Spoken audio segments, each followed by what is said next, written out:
I did a YouTube search for cooking marrows a minute ago and there wasn't any videos, so I'm going to make a video about cooking this marrow which I grew. I'm going to make a stuffed marrow. This is Cosmo, and look how crazy he is.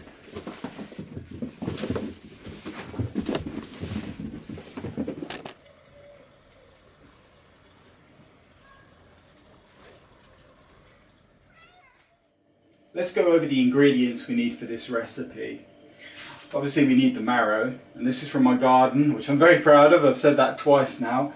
It's an enormous thing, helped by wood chips and mycelium to grow into a big thing. I'm going to need to stuff it with something. So I've got minced beef. I'm not a vegetarian. You could stuff it with fake beef or turkey, minced turkey. I've heard is good, I've not tried it. It's what my mother used to use is beef, so I'm using that. Now this recipe, I've looked at a few recipes and I'm just going to make something up. This strategy sometimes pays off, and as my wife can attest, it sometimes doesn't, and that she thinks I'm a little bit crazy sometimes because of that, but this is going to pay off, I know it is. So we're going to use minced beef. I've got 500 grams here, a couple of onions and shallots, just a few, I don't want it to be too oniony. I'm going to put in a couple of carrots. I've got a bunch here, but I'm going to put in just 2 I think, and dice them very fine. I'm going to put 1 tin of chopped tomatoes, and I'm going to use some garlic, and I've got some rosemary as a herb which I picked from my garden. A bit of salt, a bit of pepper, maybe some other seasoning to taste as I've cooked it up. I'm going to see how it tastes. And probably need some oil to cook it in. I'm going to use just vegetable oil because I don't have any olive oil at the moment. And as a binder for the mince, which is going to go in the stuffing, you can use corn flour, and I've seen people use eggs. I've not tried either of these, I don't know how it's going to turn out, but I'm going to use eggs because I think that'll make a very good binder. I'm going to put a couple of eggs in there as a binder. I'm going to cook up the mince first, then I'm going to put the eggs in. So that's all the ingredients, so let's go ahead. Now we're going to go for a two-pronged approach in cooking this thing. So I want to be able to taste the mince mix to get it right before stuffing the marrow, but then I want to oven cook it afterwards. So I don't want the marrow to be in there for a long time in the oven with the stuffing. Accordingly, what I'm going to do, I don't know if this will work, I'm going to boil this marrow segments for like 10 minutes or until they're almost cooked. And I'm going to cook the mince until that's almost cooked. Then I'm going to stuff it and shove it in the oven just for like half an hour with something like a cheese topping. And the hope there will be that everything will then be perfectly cooked. That's the strategy. I don't know if it'll work, but let's give it a try. So the first step is to prepare this marrow. So I'm just going to cut the end off. You can see it's a bit battered, but that really doesn't matter. Let's cut both ends off. I always have a bowl just to chuck stuff in. And what have we got here? We've probably got 1, 2, 3, 4, probably about 5. I'm going to cut them about like that.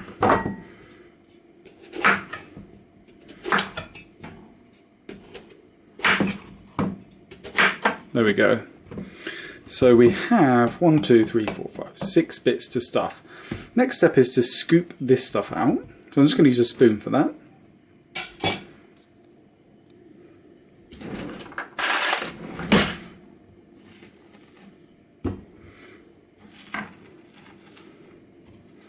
You can reuse this for soup.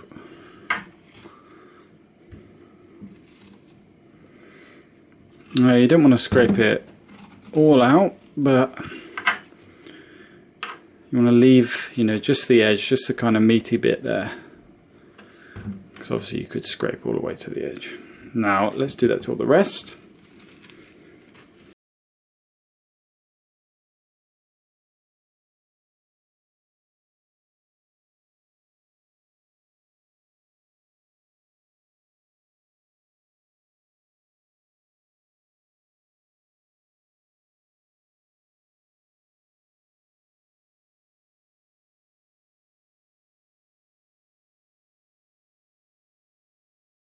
There we go, they're all done.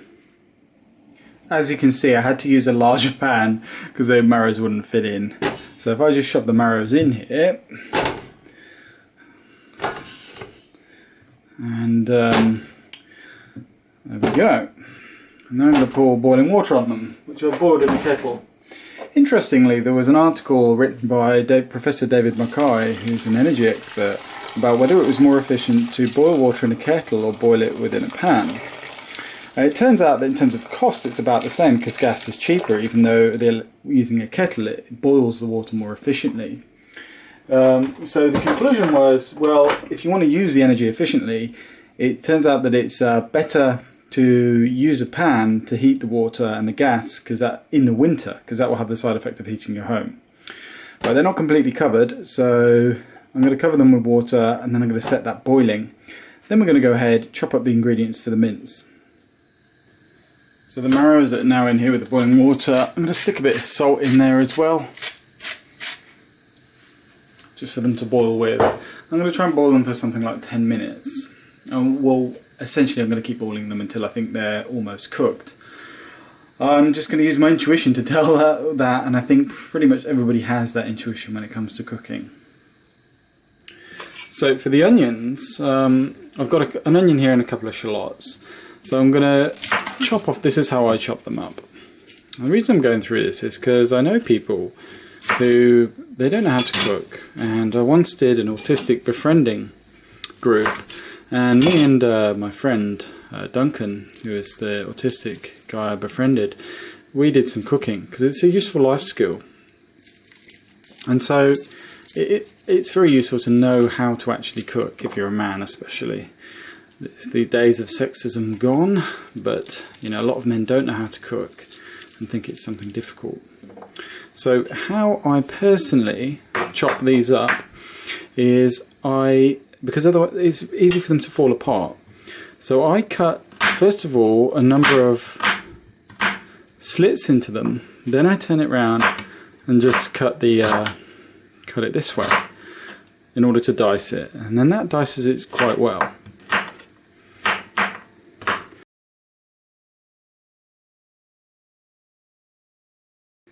So also look at the way I can't be bothered to actually take this off, so like to peel it off difficultly, so I just cut off both ends.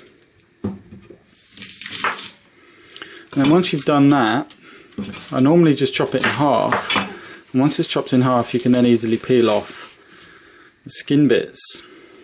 So that's how I personally do it. There's loads of different ways to do it, loads of different ways to skin a cat, as they say. Horrific expression, especially for cooking. Skin a cat or skin a rabbit, I don't know. Swing a cat, I guess.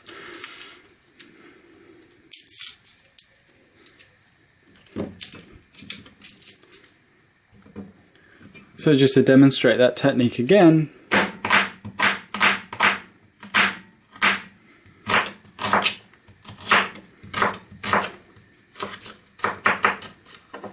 there you go.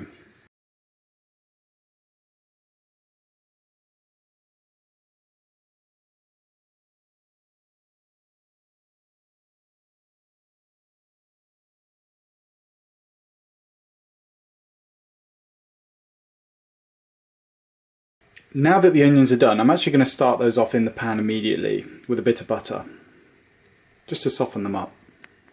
So we could use oil or anything in here. I'm just going to shove a load of butter in there because it's going to make it taste really nice. And I'm going to shove in the onions, and I'm going to start cooking those now. So we've still got the marrow boiling in the background, but I just want to cook these on a reasonably gentle, low heat just to soften them up a bit. Let's carry on with the rest of the ingredients.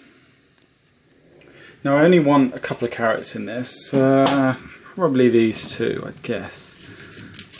So just let me cut those off. It's probably enough I guess, kind of thinking by eye, no, maybe 3. Don't want it to be too carroty, but I think it'll add nicely to it. So with the carrots, pretty much with all vegetables, I just chop the ends off. Chop those away, and personally I'm going to peel these. You don't have to, but I personally want to peel them, so I'm just going to quickly do that. I don't know what's on the outside of these. These are not organic, they probably use pesticides, so I want to minimise my intake of that stuff.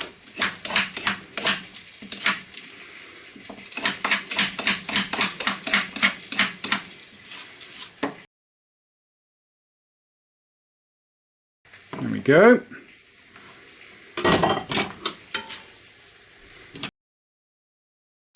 I guess there are lots of different ways to cut these up. I'm just going to sort of cut them lengthways and then just chop them like that. And then I'm going to chop them a bit more. You know, chop them to however you want them, however you think would be good in the marrow. Like this one I'm going to chop lengthwise twice and then chop like that. Just to dice them up, you see. Right, next one. There we go. That's now cut into quarters, and then when I cut it like this, it's gonna be all right. Give that a bit more of a chop, just so it's nice and finely diced in the marrow. That'll probably do, I think. Don't want to go bonkers.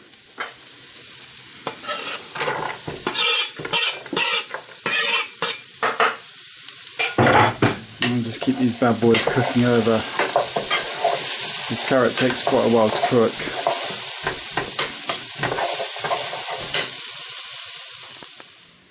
I like garlic, so I'm going to put 2 big cloves in, and I tend to cut these the same way I cut onions. So just chop the ends off, chop those away, and that allows me to easily peel off the outside. Get rid of that.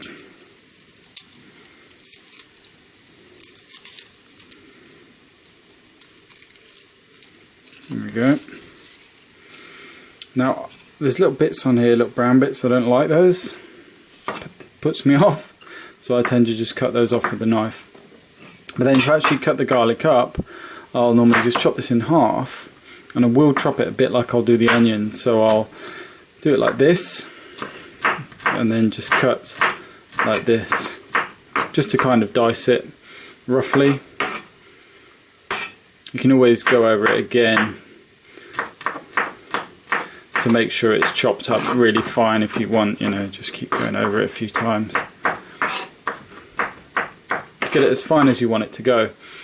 Now with this garlic as well, I'm going to leave some larger, so if you puree it, obviously it gets mixed in rather finely. I like some bigger bits, and then they tend to, because I want to taste bits of garlic when I eat it. Get these bits off again. So for the second clove, what I'm going to do is just I'm actually just going to finely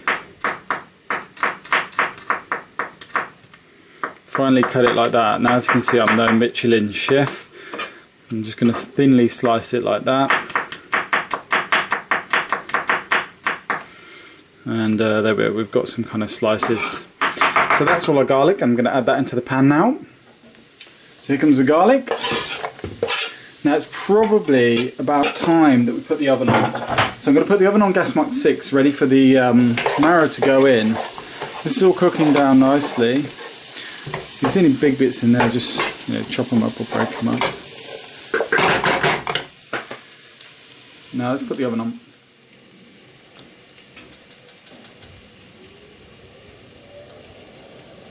Go. Oven is now on. So now for the rosemary, I'm just going to peel off the outside bits. I don't really want too much stalk in there, and probably don't want to go absolutely bonkers with this. Probably that's enough, maybe a little bit more. And for this, there isn't really any way to escape it. You've just got to keep chopping it up, keep bringing it back into the middle, and go over it again and again. It smells absolutely fantastic. Just keep doing that until you're satisfied that these are reasonably small. You want this reasonably small because it's going to be the herb, and you want this to be evenly distributed throughout the mixture.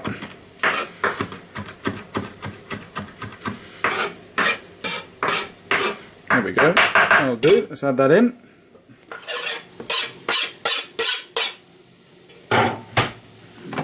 In a bit.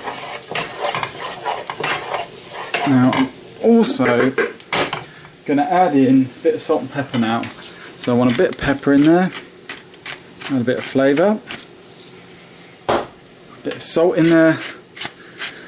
And I've just had a moment of inspiration. I'm going to chuck a little bit of Leon Perrins in there.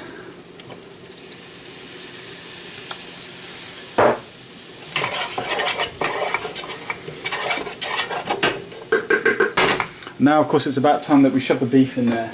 I just want to shove all of that beef in there. Which is looks a little bit insane, but it will cook down and break up.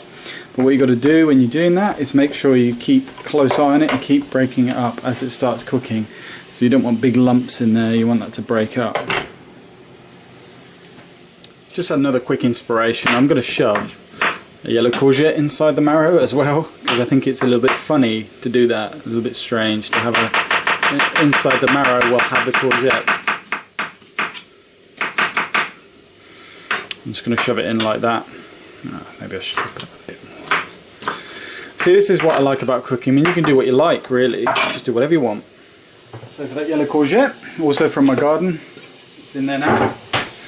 What else do we want in there, you know? I want it to be nice and healthy, stuffed. I want quite a lot of bulk, you see, because I realise I've got a lot of marrows to stuff. As you can see, our marrow is still boiling away. I'm just going to keep boiling that for quite a while, actually. Probably, it's only just getting up to temperature, so I'm actually going to boil it for 10 minutes hard. I'm going to add a few mixed herbs in there. I'm going to need some cheese for the top. You can use a normal grater, but if you can get one of these graters, they're really useful actually. They're really, because it's really quick just to grate a ton of stuff compared to a normal grater. It accumulates it in the bottom as well, and you can accumulate a lot of cheese really quickly. So this is going to go on top of the marrows. I love cheese, so I'm going to put a load on. There we go. So just check on the progress of this. As you can see, some of the bits start to clump together, some of the mince. So you just want to break that up because you want that as fine as possible. And the only thing that we need to go in here is the tomato. Now I'm going to wait until this is all brown before putting the tomato in. For the binder I'm going to use eggs. I think 2 will be enough.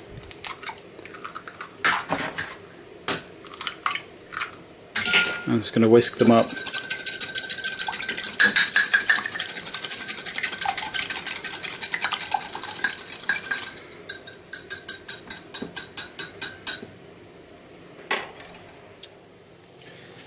Now it's time to put in the tomatoes. I'm using plum tomatoes because I just happen to have them. They happen to be cheaper than chopped.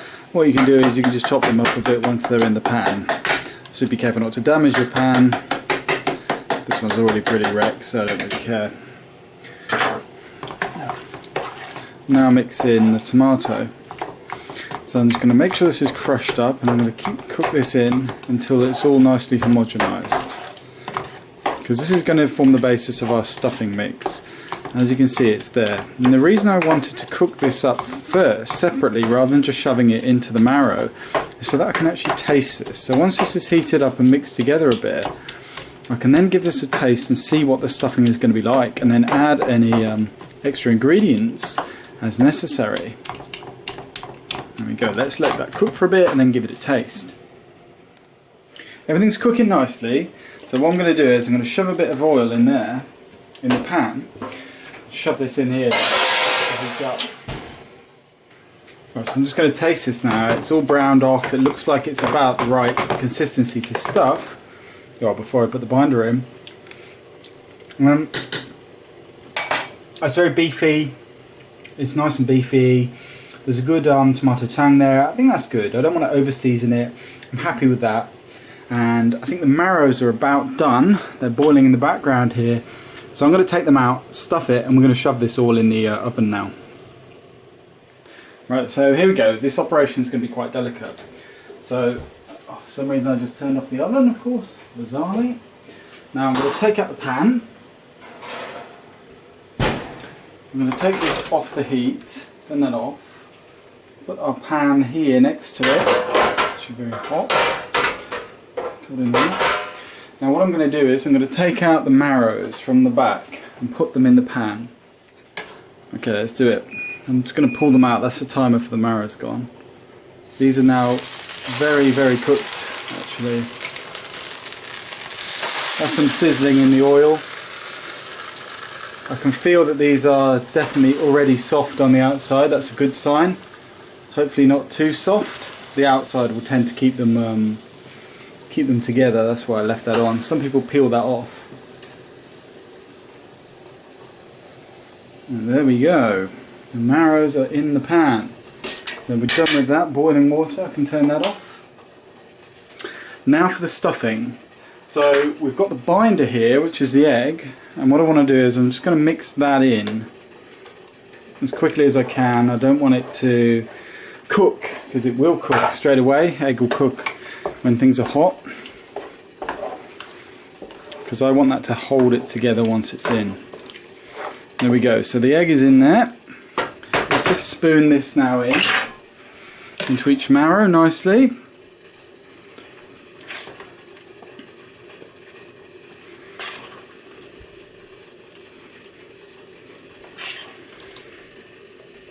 A big one for me.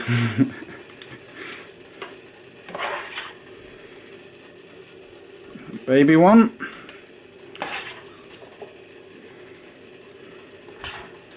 So this mixture, I mean, these are pretty well, this is stuffing them quite well actually. There's going to be some left over there. You know, doesn't matter about that. Probably don't want to, don't stuff them as much as I've stuffed them. Now there's not a lot left over in the pan. You can see we've done a pretty good job there. And then of course what we want to do is shove the cheese on there. So everything is pretty much cooked already. I mean, the mince is cooked, the marrows are almost cooked. So what we're doing in the oven is really just finishing it off. We're going to allow the cheese to melt and the outside of the marrow to maybe cook off a little bit, to shrink a little bit. There we go. They're going to be a bit uneven, but you know, as I say, I'm not a Michelin-starred chef. So there we go. Now with the aid of my drum, we can now put these in the oven. I'm going to shove them in the top because, well, like I say, they're almost cooked. And I'm going to put them on for half an hour, but I'm going to check them regularly to see whether or not they're done. And hopefully by the end of half an hour we'll have some lovely stuffed marrows. I've just moved them down a bit so we can monitor the progress of what's going on. It's about 5 minutes in. They've been cooking for about 17 minutes, so I think we should have a look how they're doing. Now that looks pretty good. You can see that they're kind of just crisping up on the top. I think they're almost done. I'm going to give them another 5 minutes and take them out. This has been on for 22 minutes now, and looking through the door it looks pretty well done. So I'm going to turn that bad boy off, take it out. It's looking good. Let's take a look at that.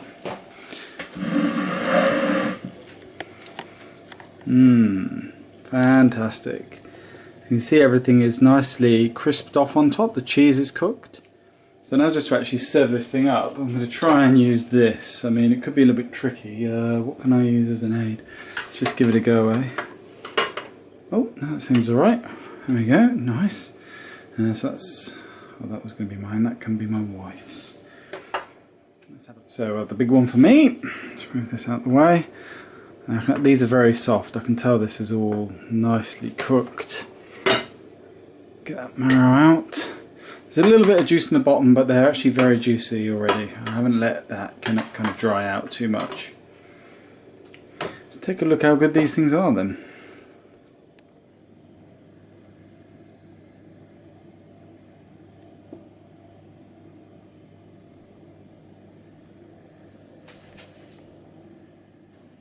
Let's take a look at this. See, that's incredibly soft. And it's holding reasonably well together. Perhaps it could do with a little bit more egg, but you can see that marrow is really cooked. It's kind of just falling apart, and that's going to make a fantastic meal. The only thing left is for me to try it. All right, let's give this thing a try.